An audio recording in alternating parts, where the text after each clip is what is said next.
Well, good morning, everybody. Thank you so much for coming out this morning. Beautiful day out there today.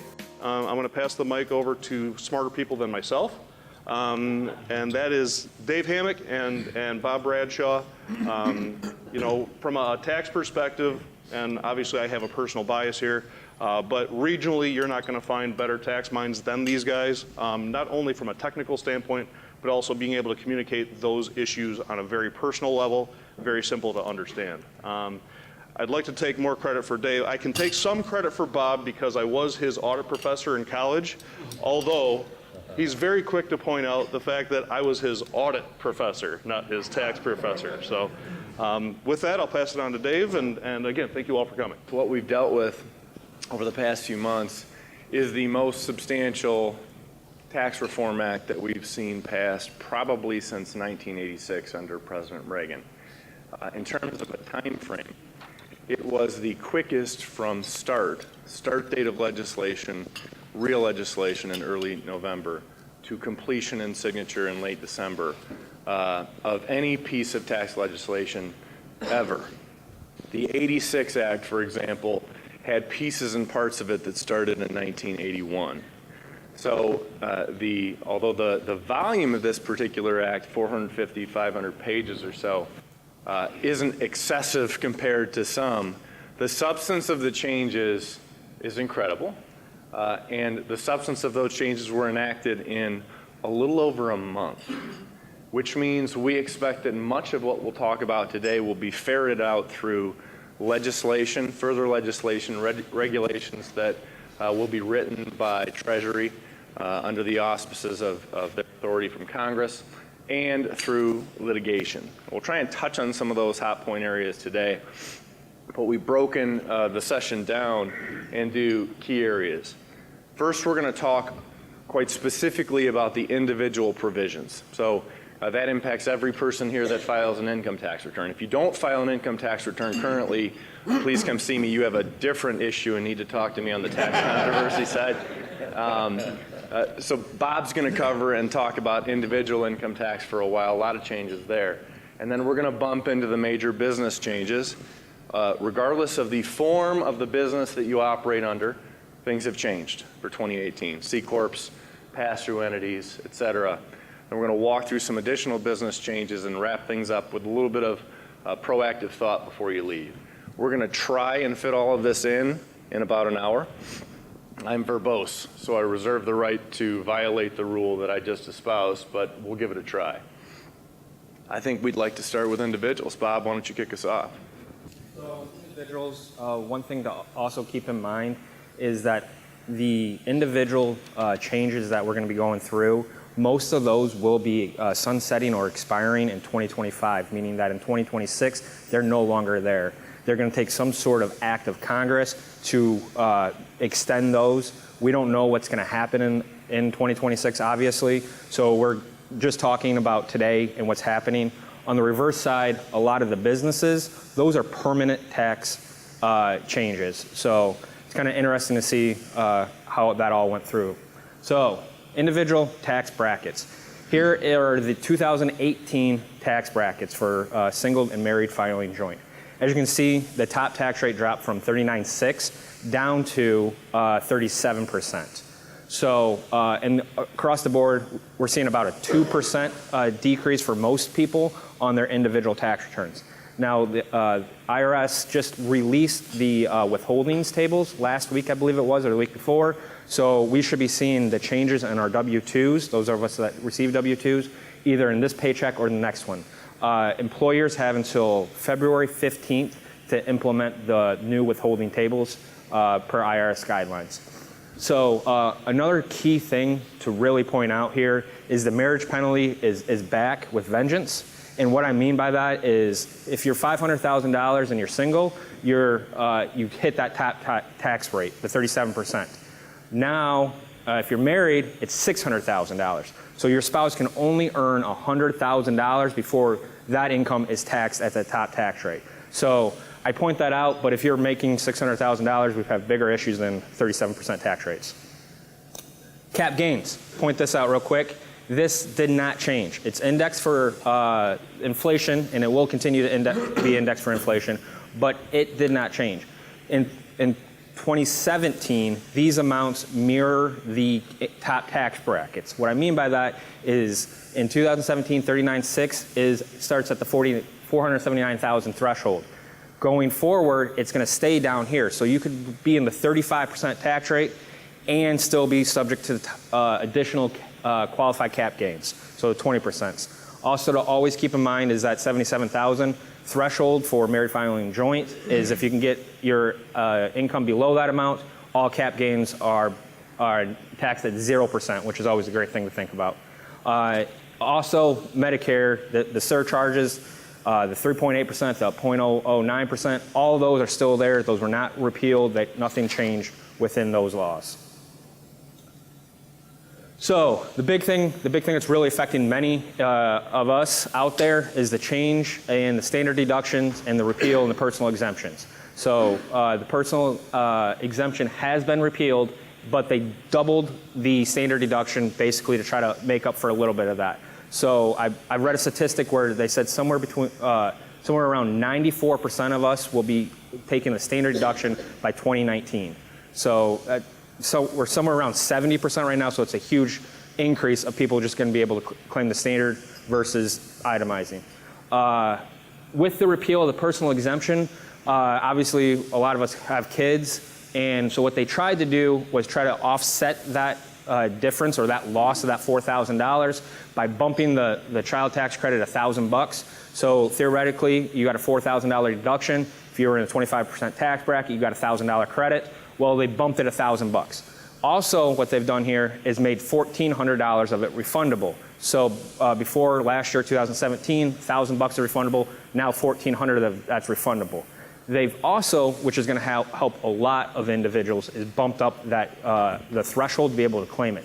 I believe in 2017 the amount starts phasing in, or phasing out, I should say, at around $110,000 married filing joint. So if you and your spouse make that together, it starts phasing out the amount of credit that you're actually able to claim on your individual return. They've jumped that to $400,000. So that's pretty huge for a lot of people. So I mentioned a lot of us are going to be claiming the standard deduction going forward. So what is the difference between standard and itemized? The big thing which is driving this and why a lot of us will be claiming the standard deduction is the limitation on income taxes and real estate taxes. So under current law, you're allowed to deduct your property tax along with your income tax. They're capping that at $10,000 going forward, starting in 2018 all the way up to 2025. So that's huge, especially for businesses and such that had the pass-through incomes. We're still, as Dave pointed out, there's still a lot of legislation around there. And a lot of states are actually trying to get around these rules as well. By California, for one, has come up with some way to introduce a charity that you can contribute to that will also reduce your tax bill by $1 for every dollar you go in there. Some other creative ways that some states have been talking about reading is increasing the employer taxes or the employee taxes you pay to your employer, and you can deduct the business, so the business gets a deduction, but then the state, you're not taxed so much there. It's crazy what we're trying to deal with, and that's one big thing. Two big things that did come out real quick was the prepayment of 2018 taxes. They disallowed that, meaning a lot of us were thinking, hey, if you're in the 39.6 right now, you pay $100,000 to Ohio, you get a $100,000 refund in 2018, or carry forward on your 2018 tax returns. You pick that income back up on your return at 37%. So it's a 2.6% savings immediately. They said, no, you can't do that. So we can't deduct any 2018 taxes on our 2017 taxes. How they're going to regulate that on the tax return, they're still working through that. I'm not exactly sure yet, but I'm sure there's going to be some tie-in to our state returns. Also, they were very kind to do this on, I think it was December 28th, that they said property taxes must be assessed before being deductible in 2017. Ohio, I think we're pretty good if most of us paid the February bills before because we're in arrears, but some states, Michigan and such, those are not. So now what's the definition of assessed and how are they going to regulate it? We're still trying to figure those details out. Mortgage. If you had your mortgage before December 15th of 2017, you're fine. If you get it after, this could apply to you, but only if you're above $750,000 mortgage. The old rule used to be if you had $1 million mortgage, you can only deduct interest up to $1 million of a mortgage, so you can't have a $5 million home and take all that interest expense. They're capped at $1 million. It's now capped at $750,000 if the documents were signed by December 15th. They've also repealed the home equity loans not used to actually improve your homes. So a lot of us would have home equity lines on our house. We would take that money, draw on it, and purchase a vehicle. Use that money to get a tax deduction on it to buy your house or your car, finance it that way. They said, no, you're not allowed to do that anymore. You're only allowed to do it if you're actually improving the actual house. And that's, like I said, was up to 100K. Repealed 67, Code Section 67, 2% itemized deductions. These deductions are anything that are used to help generate income, such as unreimbursed business expenses from your employee, tax prep fees, they took those out, investment fees and such. They didn't touch the interest piece, the investment interest, ironically, but they did any fees and stuff, you're not allowed to deduct those anymore. Other itemized deductions. For 2018 and 2019, they've dropped the limit back down to 7.5% of adjusted gross income. It was 10% in 2016. They said, no, we're going to drop that for 2-year period. So if you're above that and you have substantial medicals, you could be able to deduct them. Charitable contribution limitations. You're only allowed to deduction in the current period for 50% of your adjusted gross income. They've bumped that to 60%. So that's kind of good if we have some interesting planning techniques relating to certain funds and stuff like that. Personal casualty losses, they've repealed that unless it is declared a national disaster by the president. It has to be actually declared by him. So the hurricane victims, they would be able to claim it. And if we have hurricane victims out there or know of people, there's actually a rule that they just came out with, the IRS just announced, that you may be able to claim the earned income credit for those people. So there's a reduced threshold calculation for being able to claim that to actually help those people out. So that's kind of a cool thing. They've repealed the overall P's limitation. For those who don't know, that's the 3%. If you make over a certain amount, it's a calculation that I like to run. I don't know why, but I do. But they've repealed that, and it's not there anymore. Other deductions. Divorce decrees after 2018, you're no longer allowed to deduct your alimony. The reason they've closed this gap is I believe there were billions of dollars being deducted that were not being picked up by the spouse. So they said, we're not going to allow that anymore. The matching isn't there like it should be. So we're going to close that little loophole that's out there. They tried to push this through on December for 2017. So 1/1/18 would have been effective, but there just wasn't enough time to go back and renegotiate all the contracts to take into account for the tax effects. Next, they've also repealed moving expenses. So if you move to a new job in 2017, you're allowed to deduct that as long as you meet certain qualifications, 50 miles away and such. They've repealed that. They've also repealed the exclusion on the employer side. So if your employer pays you to move to a location, you actually have to include that in your income. So there's obviously an exception for armed forces. And then this one makes me laugh every time, the gambling losses. They've now expanded the definition to include the travel to and from the casino counts as a gambling loss. For those of us know, you can only deduct gambling losses up to gambling winnings. I don't know how people were trying to get around that or circumvent it, but yeah. Education. This is really a cool thing that came out with. 529, they've expanded the definition to allow $10,000 per dependent for qualifying expenses. Those qualifying expenses are now K through 12 schoolings. So if you have those expenses, you can actually put into 529, let it grow deferral or tax-free, pull it out and use those as qualifying expenses. On top of that, Ohio has recently, in 2018, just upped their allowable deduction. In years past, we were allowed a $2,000 deduction per dependent. That's $4,000 per dependent. So you can put $4,000 in Ohio, get a tax rate, deduction. Ohio's top tax rate is 4,997, so 5% deduction off $4,000. Immediately pull it out, pay for your tuition or your kid's tuition at a private school or something like that, and still receive the deduction. So kind of cool. They've also excludes the discharge of student loans for death or disability. It means you don't have to pick up the cancellation of debt if you have student loans, which is a kind of nice thing. One thing also to think about when I'm talking about kids and such, they've changed the rules on kiddie tax. Kiddie tax, if your children earns more than, I believe it's like somewhere around 2,100 or something like that, of passive income, meaning income that they don't have to go out and do something for, investment income, dividend income, cap gains, stuff like that you don't have to do anything for. They've changed that. It used to be taxed at your parents' top tax rate. So whatever your parents' rates were, you dump it into that return, run the numbers, and that's how it's taxed. What they've done is they've moved it over to the trust tax system. Those of us who are familiar, the trust tax system is just really tight, truncated down, so you go through the brackets much faster, and you hit the top tax rate, which is kind of nice for us preparers who always have to rerun the numbers and such for parents, and then you have changes. So that's nice, but it's also the thing to be cautious of as well. Retirement. This was a hot button topic, and the IRS just listed on their website on the FAQs how they're going to treat this. For those of us who don't know, the recharacterization rules are permitted. What that means is if you have a traditional IRA in 2017, you rolled that over to a Roth IRA during 2017, you pick up that income on your 1040 for the going from a non-taxable vehicle to an after-tax vehicle, pre-tax, after-tax.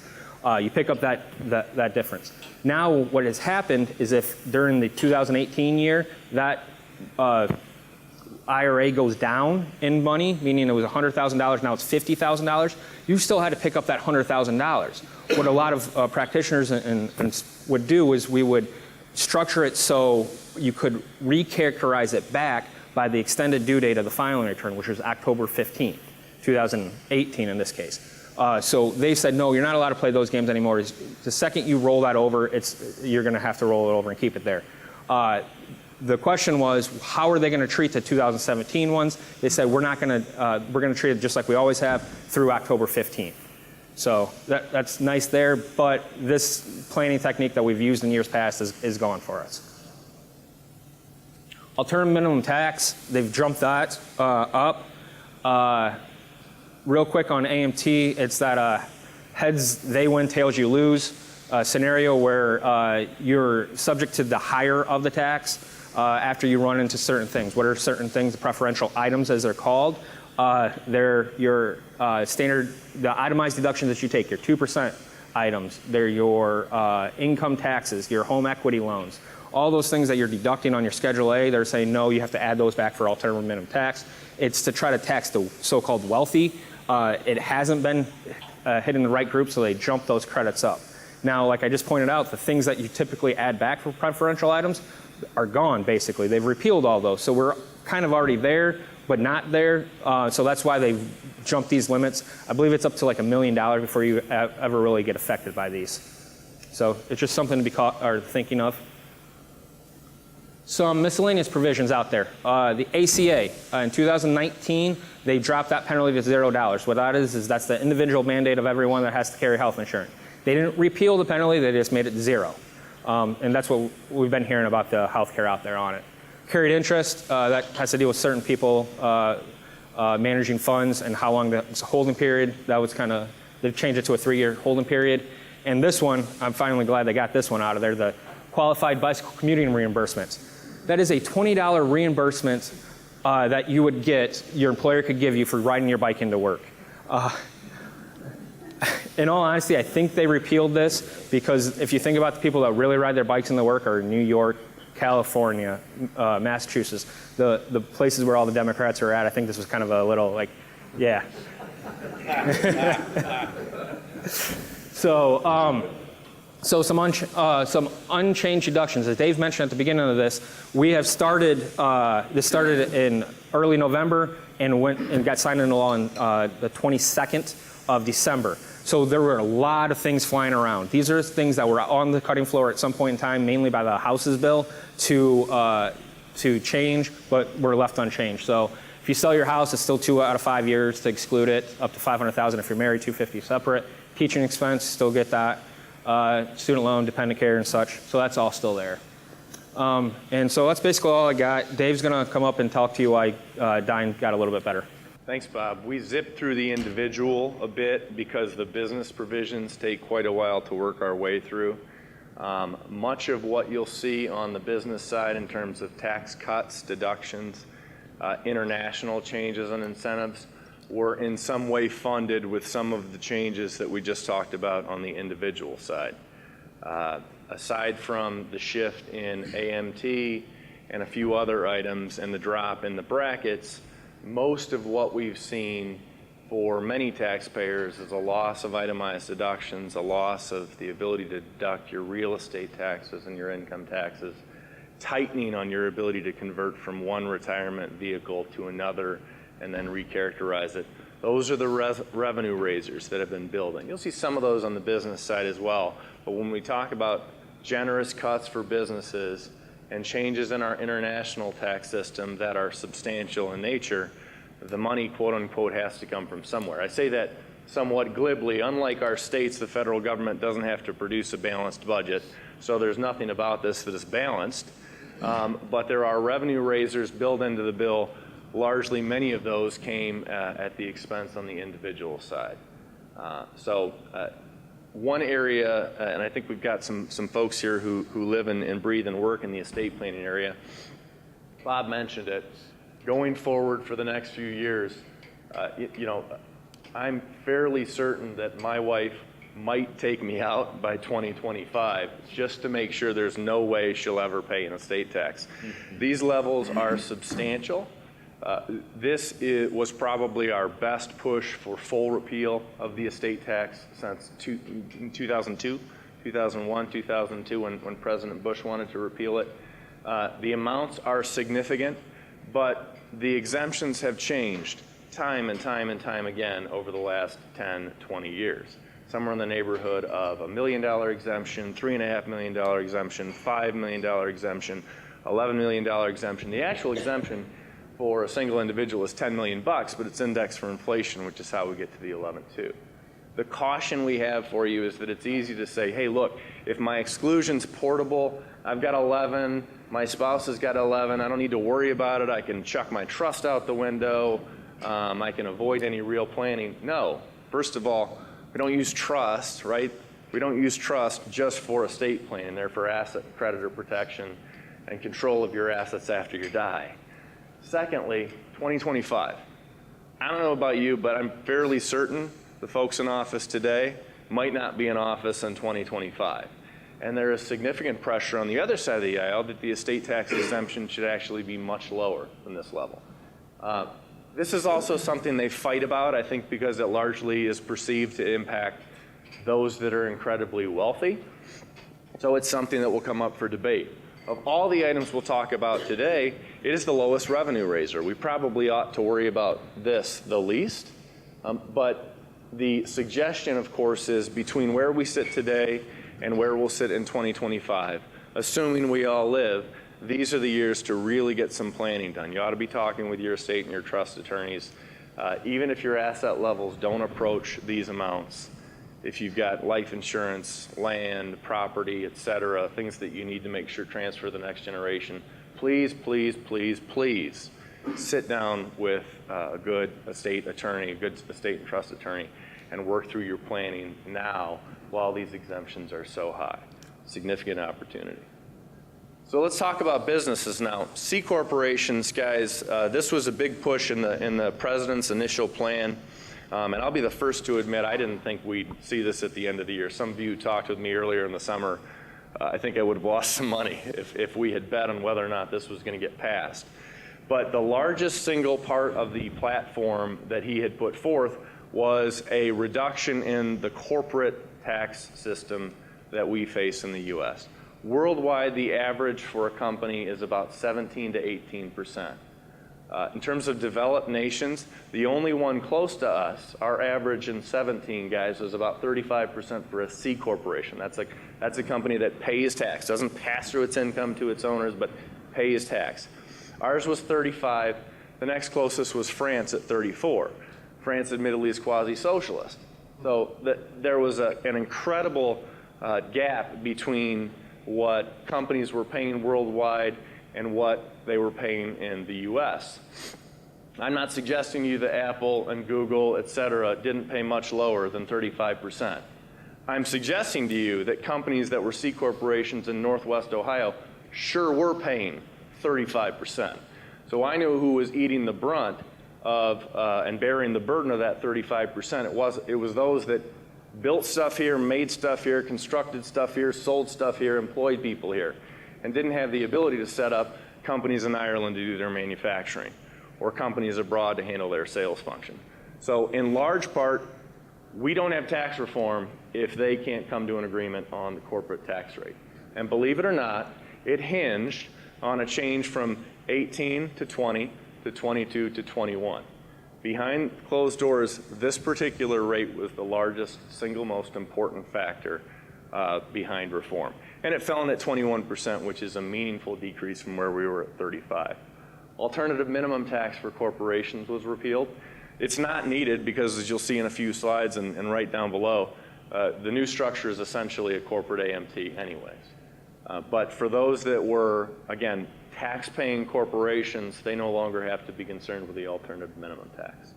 Big change here, net operating losses. So traditionally, in prior years, a C corporation incurs a loss. It had the opportunity to take that loss back 2 years if there was profit in prior years, recover that tax through refunds, or carry it forward 20 years and absorb it or use it up.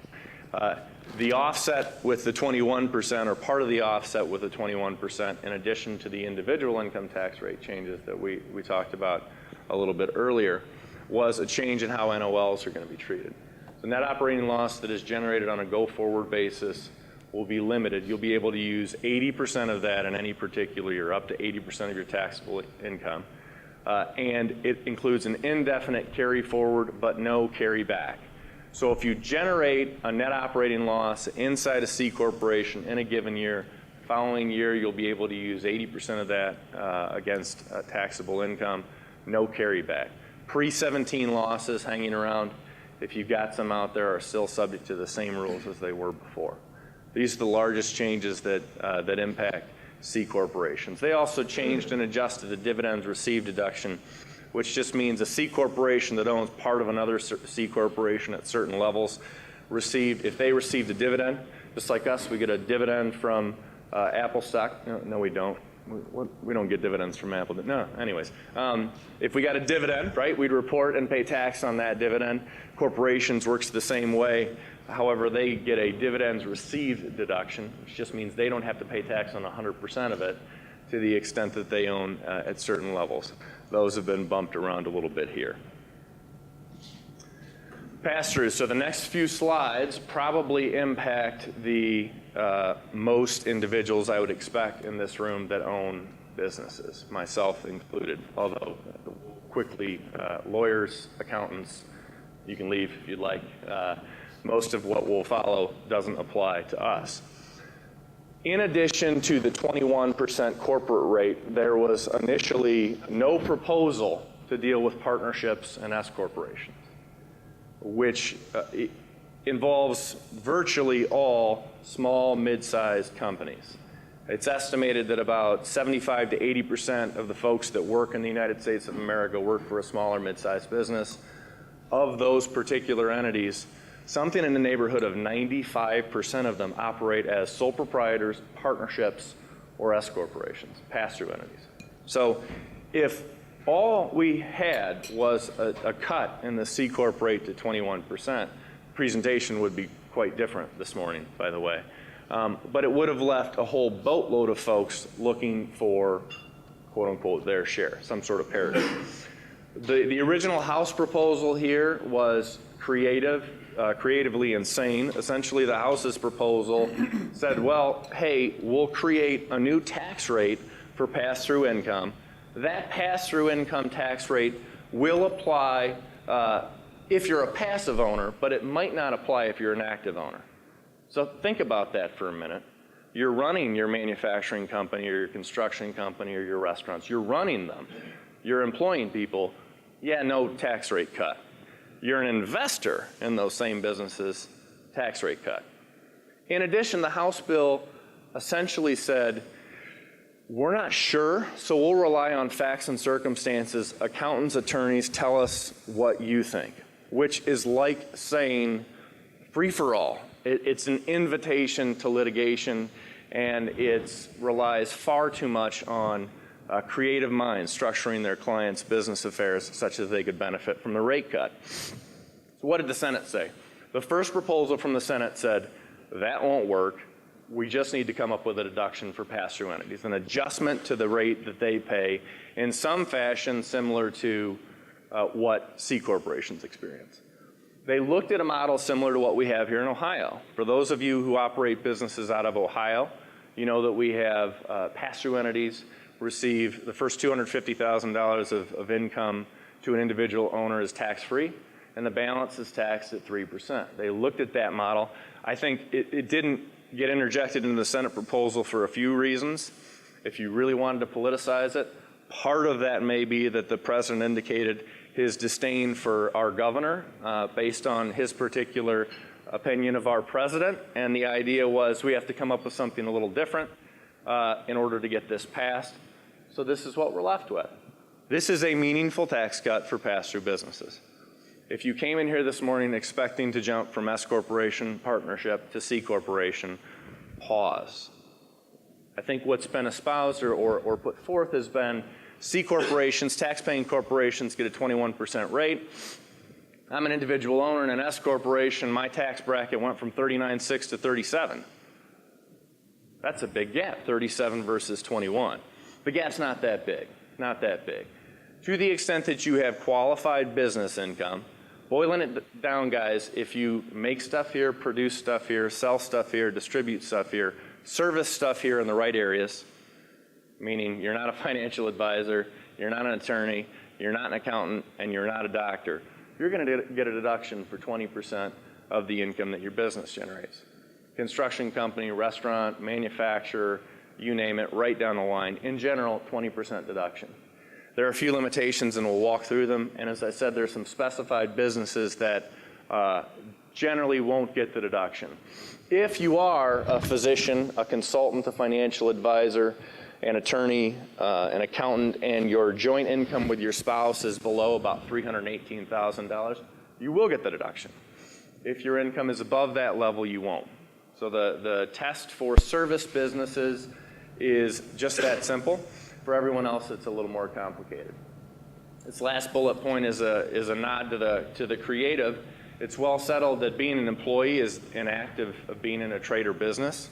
So if they actually hadn't interjected a provision that said, hey, getting a W-2 for your work does not qualify for the 20% deduction, it would have been a loophole that certainly we would have used and would have eventually been closed. They took care of that within the legislation.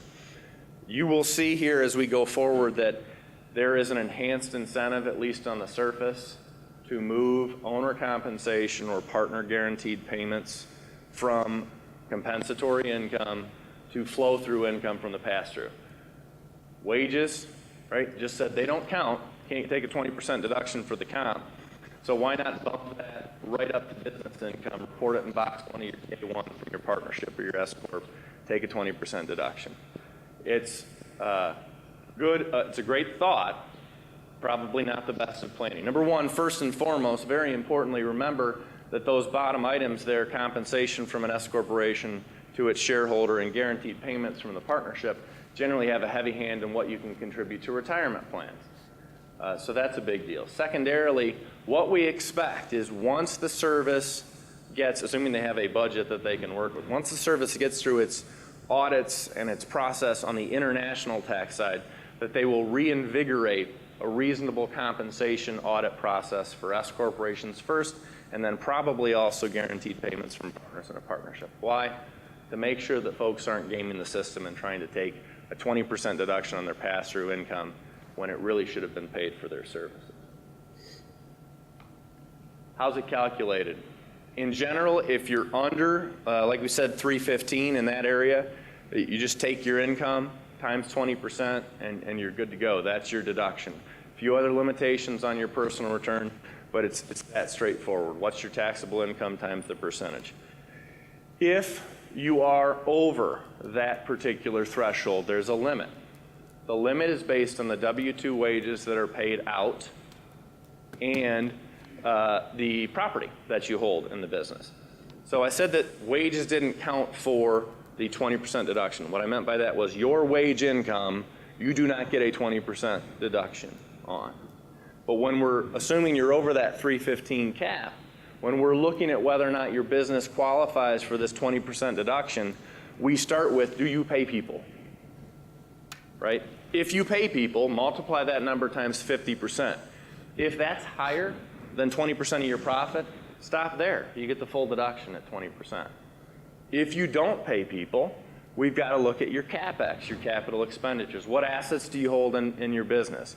It's not just current acquisitions. It's those assets that have been placed in service by the business that are still actively used by the business and would, except for accelerated depreciation, still be depreciated under tax law. So if you have an asset on your books you bought in 2018 and it falls within a 7-year life for tax purposes, for the next 7 years that asset will qualify for this particular calculation. If you're wondering why this provision was interjected, this is for our real estate friends. This is for the real estate developers. This is for the property owners who don't pay out typically much in terms of compensation, but certainly have a boatload of CapEx on their balance sheet, which obviously the president has some great familiarity with. That's how he's made his money. One item that we need to get ironed out here. If you are working with a PEO, with a professional employee organization, so if you're a company that has its employees funded or working through a PEO and you're paying that PEO, there is some question as to whether or not the cost that you're paying to the PEO will qualify as wages for step one. Obviously, if it doesn't and we're at zero and we don't have significant capital assets, we could be in a trouble spot. What we believe is that they will tie the rules back to what are called common law employees, meaning that under common law, not tax law, but common law, that individual is likely treated as your employee and payment to the PEO should qualify, should be able to get this particular deduction. One point of note, obviously, is if you're a sole proprietor, very profitable, producing property, right? Not a consultant, not an accountant, not an attorney that wouldn't generally get this deduction anyways, you could face some limits here. And you ought to think about how and when you buy property and what assets you have in your business. In other words, if you have no wages that you're paying out, our limitation becomes really the CapEx, again, assuming you're over that 315 level. And so there's some incentive to bunch purchases together in years where we know we've got projects that we need to undertake, that sole proprietor, that partnership, successful entity, without a lot of wages. We may want to bunch projects together, get the financing together and bunch them together, get those assets on the balance sheet quicker so that we can qualify for the deduction.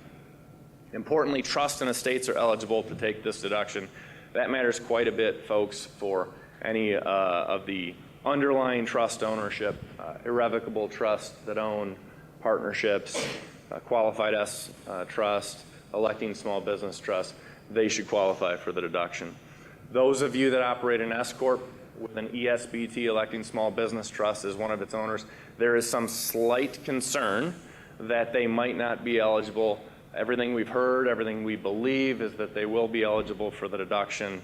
And that's the latest and greatest, and we expect either a technical correction or some sort of legislation that comes out that says that's the case. Absent that, absent to the contrary, we'll look at the face of the code, which says trusts and estates qualify for the deduction, and we'll give it to the ESBIT.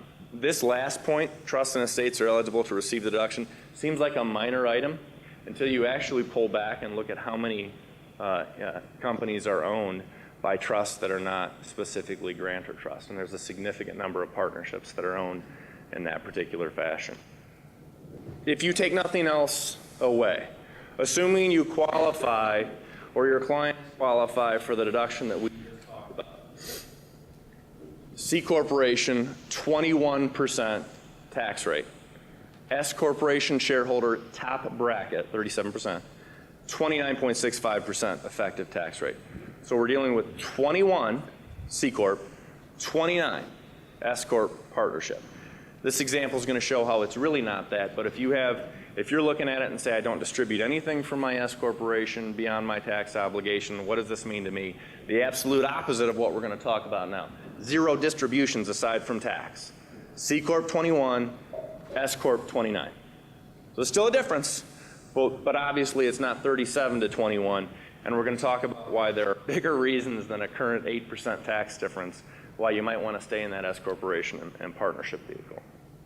Well, let's talk about what we find, frankly, is more the model or closer to the model of the average partnership or S corporation that we represent. One that distributes its profits to its owners. In this particular example, we're going to assume $1.2 million of net income before the owner's compensation.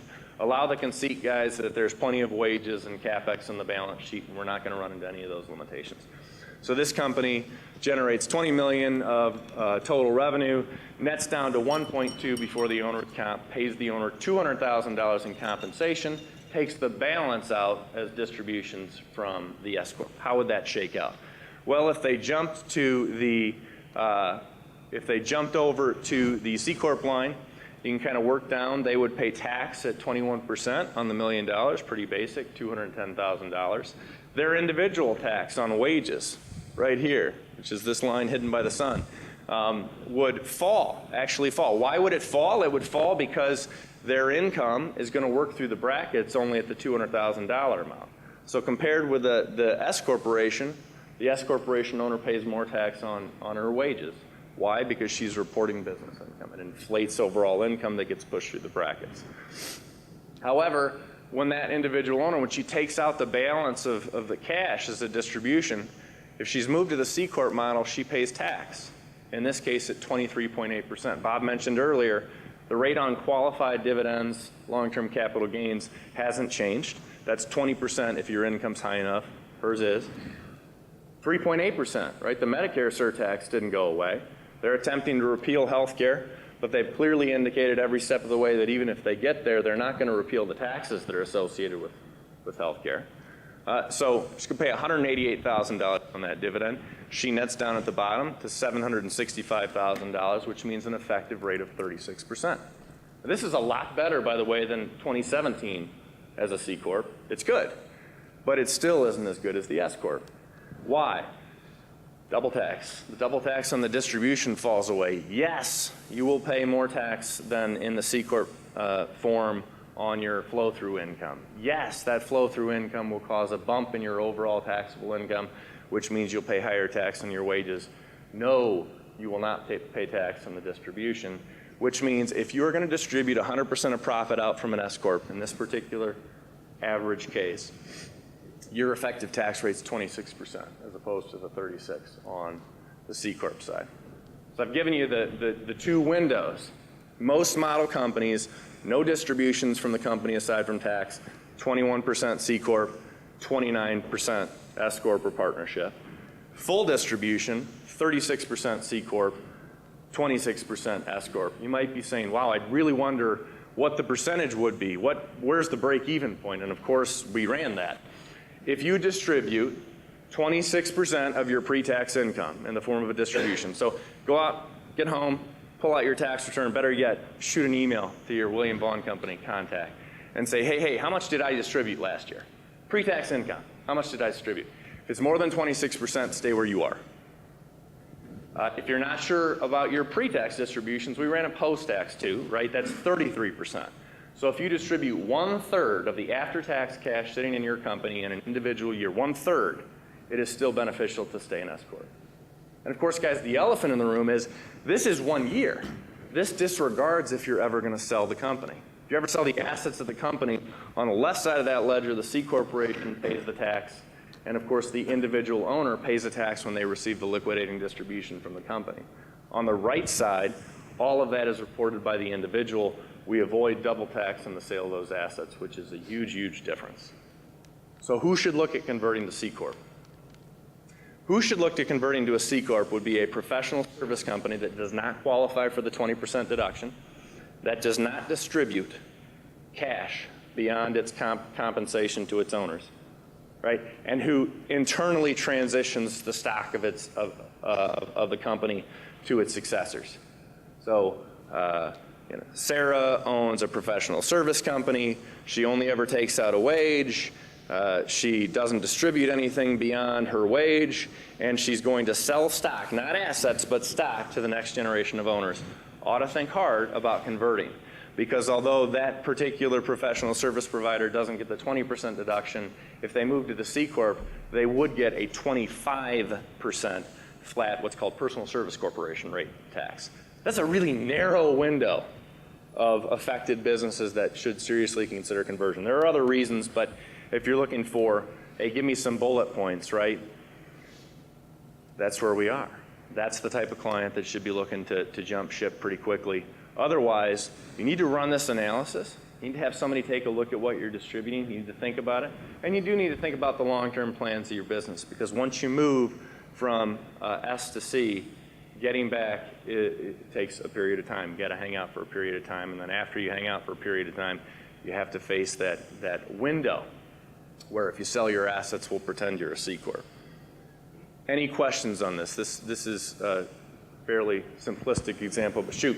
The 20% of the folks who don't get, the job classifications that don't get the 20% deduction, the lawyers and consultants, and if... you can say it, CPAs don't get it too. I'm heartbroken. All right. All right. What about State Farm agents? No.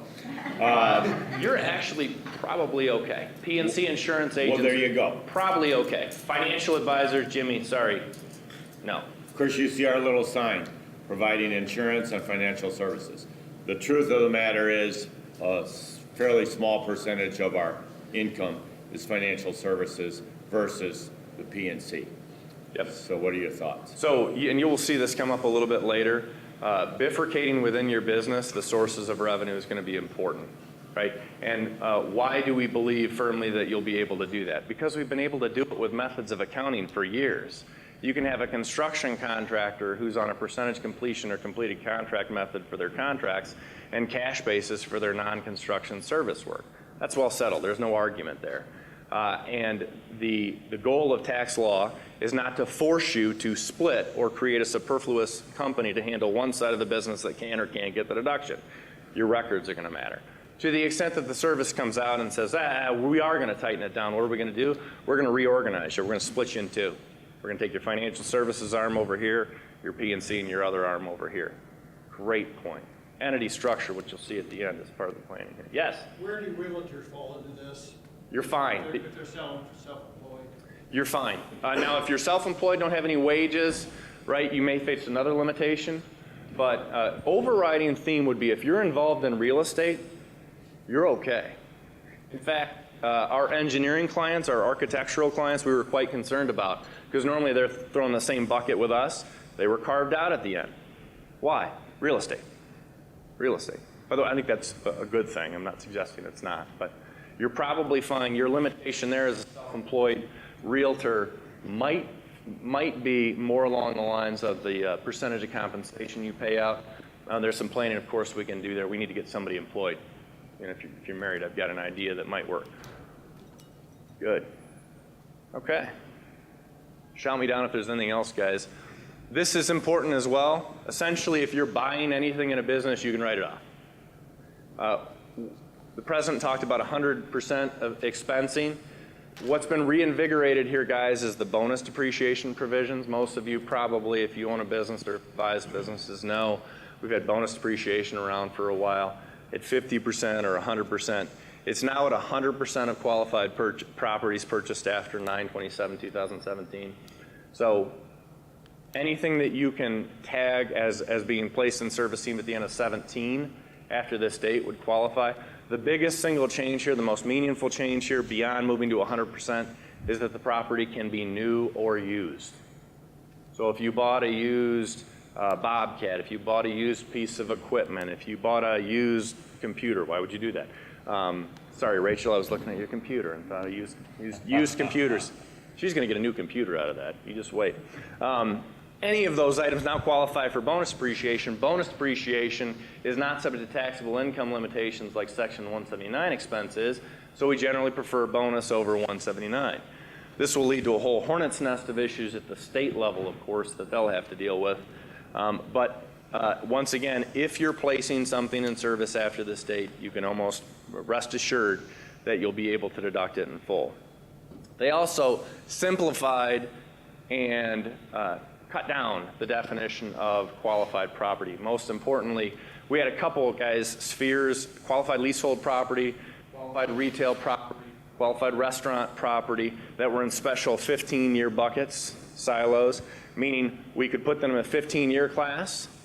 Bonus depreciation applies to assets purchased life for 20 years or under. They've now taken those three separate categories, pushed them together, and consolidated and simplified it. If you are improving the interior portion of a building, almost without regard to who's operating it, how it's owned, if there's a lease in place, you name it, bonus depreciation will apply, including if the only issues are if the restaurant property, we used to be able to take an enlargement of a restaurant as subject to bonus. We can't take that anymore. That's the only giveaway. 179 expense. This one, the bump is nice and it's important. For a few years here, while bonus depreciation is without a phase out, which will start in 2023, bonus 179 may be a little less important, but the limits are still higher. It was $500,000 that you could deduct. It's now at $1 million. Before the limit or the phase out began at 2, it's now at 2.5. The coordination of these provisions and the expansion of all those improvements that we were talking about, again, it's going to be meaningful, and it's going to be important to make sure that you classify your assets appropriately, make sure that the team has the right information when they're entering that data for tax depreciation purposes. And this is a big deal here, or it will be, and I'll tell you why. Like-kind exchanges are repealed except for real property, primarily not held for resale. Bottom line is if you have real property and you were going to do a 1031 or thinking about a 1031, nothing has changed.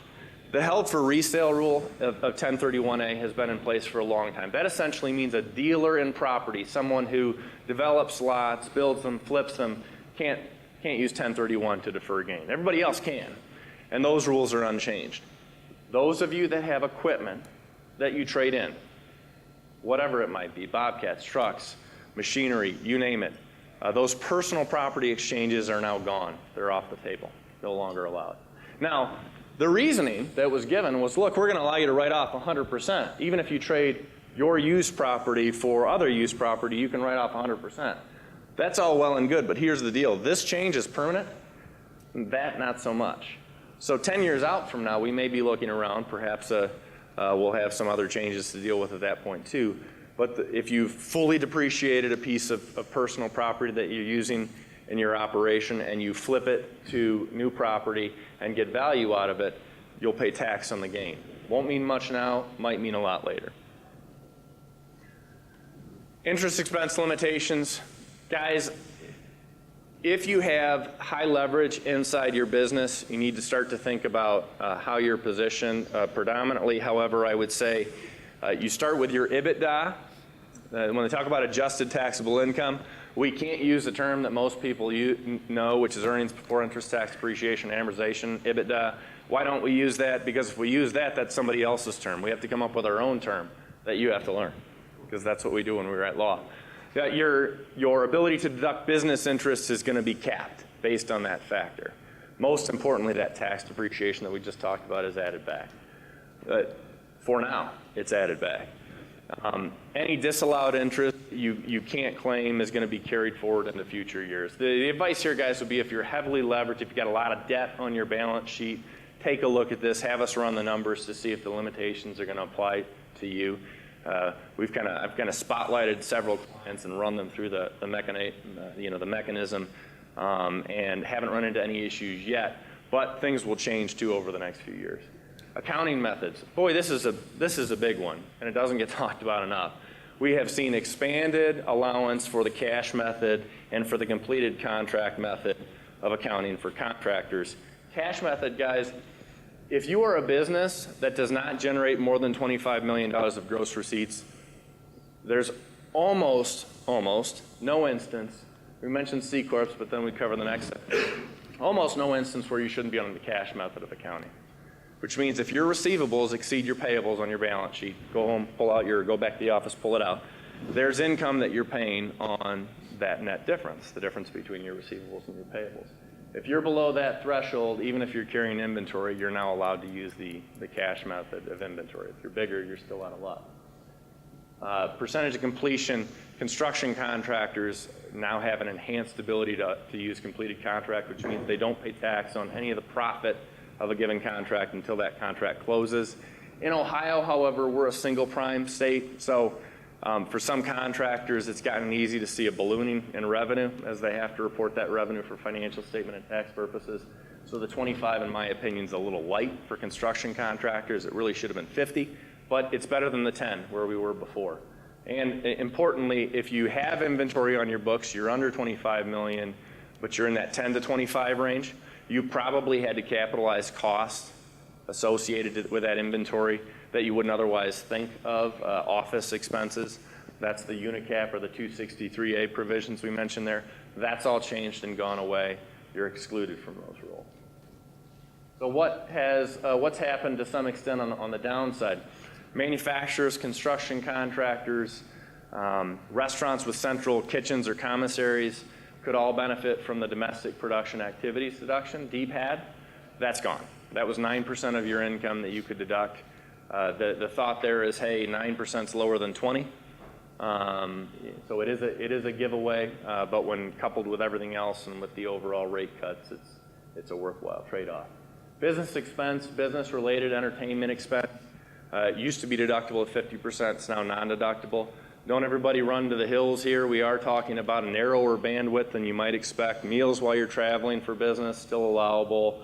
Employee picnics, employee events, all still deductible. Educational seminars like this one, still fully deductible for those that incur those costs. We're talking about specifically tickets to events, unfortunately tickets that are associated as well with charitable events. Those have fallen by the wayside. But that's another one. Look at your P&L or your income statement. If your entertainment expenses are high, you ought to have us take a look at what's going into those categories because it's going to be meaningful to make sure that we're getting some deduction for those items. Last one there is that if you pay for employee meals at your convenience to keep them there, keep them working, used to be we could deduct that at 100%. We can only take 50 now, so be aware of that. And the R&D credit, starting in 2022, the R&D credit has not gone away. With the expansion or virtual removal of alternative minimum tax for a whole variety of reasons, the R&D credit is likely more beneficial than what it was before. But starting in 2022, we're going to have to capitalize and amortize R&D expenses over a 5-year period. There was always an option to capitalize and amortize. Now we have to affirm and capitalize and amortize over that 5-year period. Talk about the 280C deduction limitation. That just means that the amount that you capitalize will be reduced by the credit that you claim. So if you're claiming the R&D credit, things for the most part have not changed over the next few years. They will change a bit on the go forward. And in this interim period from 18 to 2022, this credit might be more beneficial, particularly if you had shareholders in AMT that were not active in the business. If you're not claiming the R&D credit, and you're doing something innovative, unique, whatever the business, please talk to us because this credit's incredibly lucrative when done right. Excess business losses, we'll cover this quickly. What's going to happen here, guys, they've looped this in with the economic performance rules of the code under section 461. What does that mean? It means that if you take all your trade and businesses and you smash them all together and you have a loss, then that loss could be subject to limitation. The limitation only applies if your total other income is over $500,000 married filing joint. But if what it's designed to do is to say, look, if your business generates a loss, you can offset $500,000 of other income items on your return, no more. The excess is carried forward. The excess is treated like a net operating loss. So remember earlier I said C corporations face a limit on what they can claim each year from their NOLs, 80% of the next year's taxable income. That limit will apply to these loss carryovers, so you need to be aware of the tracking. Also, if your business is generating, including generating a paper loss through the use of depreciation, that amount of loss, and you've got income that's pushing that 500 or higher amount, boy, plan during the year to keep your other income items below those thresholds so that we can fully deduct the loss. Control your compensation, for example.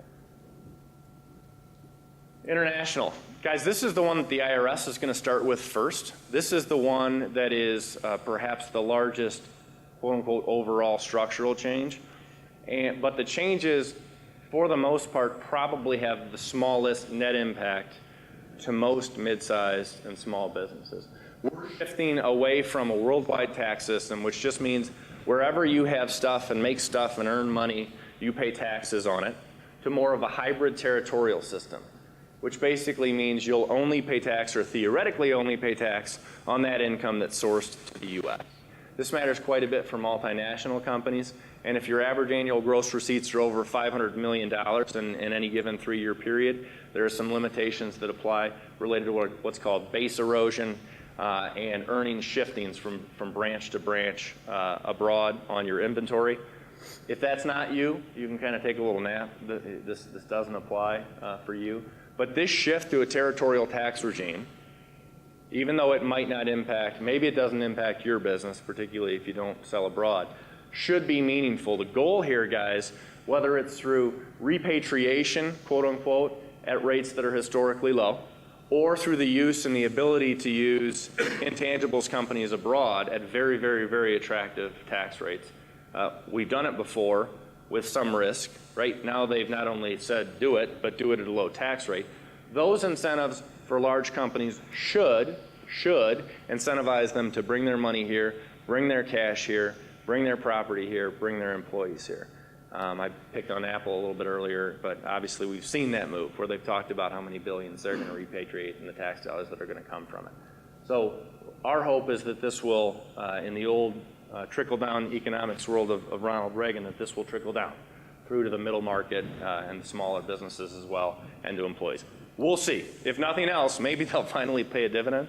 Maybe. Anyway. So what the heck should we be looking at here in the last few minutes? Ooh, more. We talked earlier, entity structure. You hit on it, Jeff, a few minutes ago. If you have multiple activities within your business, you need to think about what those businesses, individual business lines and divisions do, what the accounting methods are that are associated with those businesses, whether or not they should stay in the same form, fashion, or otherwise. If you are a professional service provider but happens to have other activities within the business, you ought to be thinking about the structure. And along with your entity structure, boy, that's the perfect time again to get out those estate planning documents for the owners and take a look. Get out your buy-sell, get out your operating agreements, and make sure everything's kosher there. Cost segregation studies. These have always been valuable to the extent that we could classify assets into a shorter life for tax depreciation purposes. Never more so. So Nate's over there. Nate does some cost seg work, runs our cost seg team. You ought to catch him at the end. He'll love it because he loves talking about this stuff. He loves it when I call him out in front of everybody. Hi, Nate. How are you? But to the extent that we can take a building and we can peel it down away from that 39-year life down to the 20 or under, right? To the extent that we can take improvements or even used property and push them under that limit, we now have not just 50% bonus depreciation, but 100% bonus depreciation available to us. So significant opportunities if you hold real estate that's actively used in a business. Accounting method changes as well. If you're under $25 million and you're on an accrual method, which you can find out most easily, email your William Vaughan folks here and we'll be able to tell you quickly. It is time to pull out the regs here, take a look at things and see whether or not you qualify for the new rules. Most likely you do, which means you can move from accrual to cash. Now, it may or may not be beneficial. That depends on each individual circumstance, but you ought to be looking at it. R&D studies as well. Those haven't gone away. Alternative minimum tax has been always one of the larger single issues or impediments if you have investors in the business that aren't active. AMT has drastically been removed or reduced, which means R&D studies are wide open. We get out to 2022, we got to think about how we're going to capitalize those costs a little bit. But the offset of capitalizing R&D costs compared with the value of the credit isn't close. The credit wins every time. So I've got a couple of clients in particular who have passive shareholders, right, who have we've always, when we run the numbers, have had R&D credit issues, largely because they would get pushed down into a situation where they would pay all alternative minimum tax because the credit doesn't work the same. And we're going to reinvigorate that look at the R&D study because those rules have so drastically changed. IC discs.